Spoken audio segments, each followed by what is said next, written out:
هەموو کەسێک دوو ڕووی هەیە بەڵام هیچ کەس لە پڕ عاشقی هەردوو ڕووەکە نابێت.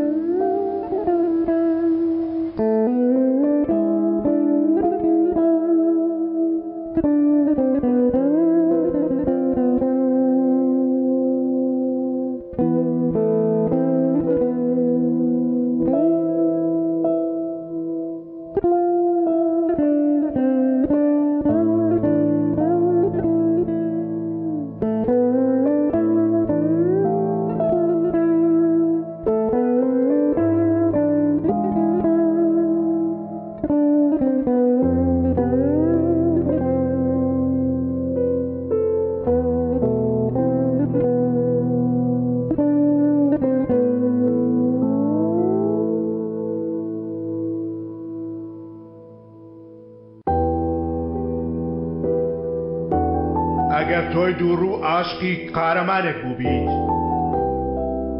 کاتێ ئەو قارەمانە عاشقی کەسێکی تر دەبێت، ئەوە ئەو دێوەزمەی لە ناختدایە بە دیار دەکەوێ و دێتە مەیدانەوە.